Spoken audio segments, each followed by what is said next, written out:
In 1962, the United States was drowning in mail. Skyscrapers were vomiting millions of letters, suburbs were exploding, and the old system of human memory was collapsing under the weight of 180 million people. This is the story of how the post office used a simple 5-digit number to stop a national crisis. Before we dive into today's story, make sure you're subscribed, because trust me, you won't want to miss the twist I have coming tomorrow. Chapter 16, Mr. Zip and the Invention of the Zip Code, 1963. The year is 1962. The United States is a nation drowning in its own success.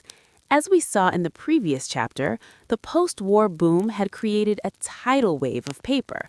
The mail volume was doubling every 20 years. The skyscrapers of New York were vomiting millions of letters a day. The suburbs were exploding like ink on a blotting pad, creating thousands of new streets, new avenues, and new cul-de-sacs every month. The old system, the system of the railway mail clerk who memorized the map of the country in his head, was collapsing. The human brain is a magnificent instrument, but it has limits. A clerk could memorize the 3,000 towns in a state. He could know that a letter addressed to Podunk goes on the train to Central City, but he could not memorize every street in every suburb of every city in a nation of 180 million people. The mail was stopping. It was piling up in the mountains of the sorting rooms. It was being delayed by days, sometimes weeks. Chapter 16 of our history is the story of how the post office saved itself with a simple, elegant idea: the number. It is the story of how we stopped sorting by names and started sorting by logic. It is the story of the Zone Improvement Plan, ZIP. And, perhaps most delightfully, it is the story of a stick figure who became more famous than the president. To understand the revolution, we must first look at the logic of the 5 digits. The father of this logic was a postal inspector named Robert Moon. He was a quiet, studious man. For 20 years, he had argued that the only way to handle the volume was to break the country down into a grid. Before 1963, if you sent a letter, you wrote Mrs. Jane Smith, 123 Maple Street, Philadelphia, 4, Penn. That 4 was a postal zone, a system invented in the 1940s for big cities, but it wasn't enough. It didn't tell the clerks in Chicago how to get to Philadelphia. The zip code proposed a funnel, a numerical funnel that would guide a letter from the widest region to the most specific block. Let us visualize the anatomy of the code. Let us take the zip code 10001. The first digit, 1. The national area. The country was sliced into 10 great geographic regions, numbered 0 to 9. The 0 was the Northeast, New England. The 1 was New York and Pennsylvania. The 2 was the Mid-Atlantic. The numbers swept westward across the map, growing larger as the sun set. The 9 was the West Coast, California, Oregon, and Washington. The second and third digits, 00, meant the hub. These numbers identified a Sectional Facility Center, or SCF. This was a new concept. The post office stopped trying to send mail from every town to every other town. Instead, they created huge processing hubs. The letters 00 meant the main distribution center for New York City. If the digits were 902, it meant the hub in Los Angeles. The fourth and fifth digits, 10, told the hub exactly which local post office or which specific neighborhood station should deliver the letter. 01 might be the general post office. 11 might be Chelsea. It was a language of pure efficiency. With just 5 numbers, a clerk didn't need to know geography. He didn't need to know that Scranton was in Pennsylvania. He just needed to look at the first digit. If it starts with 1, it goes in the chute marked 1.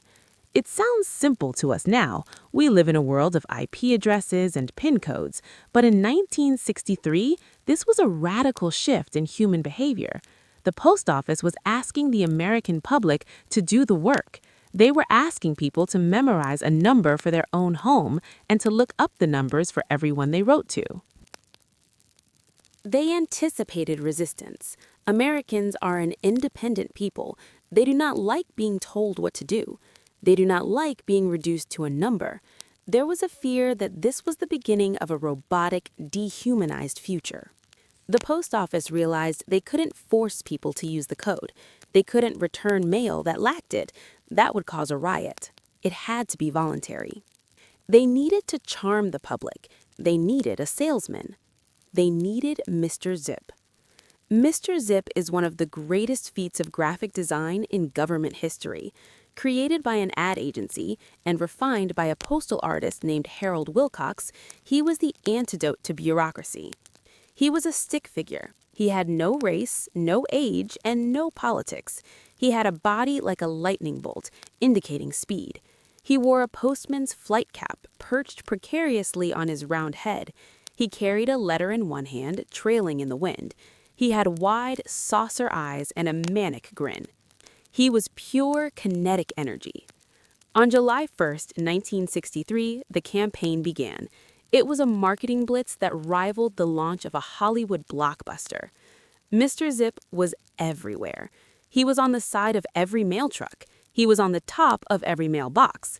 He was on posters in 40,000 post office lobbies. The post office printed millions of zip code directories, massive phone book-sized volumes that listed the codes for every street in America. They chained them to the tables in the lobbies so people could look up their friends' numbers.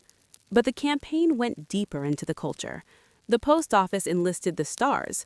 Ethel Merman, the queen of Broadway, recorded a promotional song to the tune of Zip-a-dee-doo. Imagine turning on your radio in 1963 and hearing Ethel's booming voice. Welcome to the zip code. Learn it today.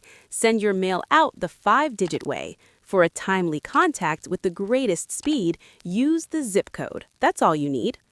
There were zip code parties. There were beauty pageants, Miss Zip Code. There were lunchboxes for children featuring Mr. Zip. The strategy was brilliant. Get the children. The post office knew that adults were set in their ways, but if they could teach the children that modern people use zip codes, the children would nag their parents. Mr. Zip appeared in comic strips. He appeared in school textbooks. He was friendly, helpful, and fast. He made the zip code feel like a club you wanted to join. The slogan was simple: mail moves the country, zip code moves the mail. Let us step into the atmosphere of July 1963. It is a hot summer. You are standing in a post office in Kansas City. The walls are covered with red, white, and blue posters. A cardboard cutout of Mr. Zip stands by the door, pointing a stick finger at you. A woman is standing at the counter. She is arguing with the clerk. I've been writing to my sister in Omaha for 30 years. The mailman knows where she lives. Why do I have to write these numbers? The clerk, patient and trained for this moment, smiles. It's for speed, ma'am. The mail volume is going up. If you use the code, your letter skips 3 sorting stops. It flies right to the destination. He hands her a zip code kit, a small packet of stickers with her own zip code on them to put on her stationery. Reluctantly, she takes it. She writes the number 68102. It was a slow transition. In the first year, usage was low, but the big businesses, the magazines, the banks, the utility companies, adopted it immediately. For them, it was money. The post office offered discounts for pre-sorted mail. If Reader's Digest sorted their magazines by zip code before dropping them off, they paid less postage. This was the birth of bulk mail as a science. But the zip code was not just about humans reading numbers. It was the foundation for the machine age. The 5-digit code was designed to be read by the Optical Character Reader, or OCR. In the mid-1960s, the first true robot sorters arrived. These were massive mainframes with optical scanners. They looked for the block of numbers at the bottom of the address. If the machine saw 90210, it didn't need to read Beverly Hills. It just sent the letter to the 9 bin, then the 0 bin, and so on. This changed the sound of the post office. Gone was the thump-thump of the hand stamp.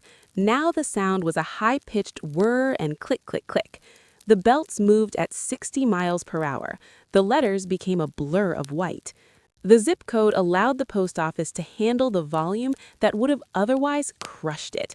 By the late 1960s, the Chicago Jam occurred, a catastrophic breakdown where mail stopped moving for weeks, precisely because the facility wasn't fully automated yet. It was the proof that the old way was dead. The zip code was the only raft in the storm. But the zip code did something else, something unintended. It changed the way Americans thought about place. Before 1963, a community was defined by its name: Georgetown, Harlem, the North Side. After 1963, a community was defined by its number. The number became a status symbol. Living in 10021, Upper East Side, New York, meant you were lovely. Living in 90210, Beverly Hills, meant you were famous. Living in 20001 meant you were in the seat of power, D.C. Real estate agents began to sell houses based on the zip. Insurance companies began to set rates based on the zip. Marketers began to target ads based on the demographics of the zip.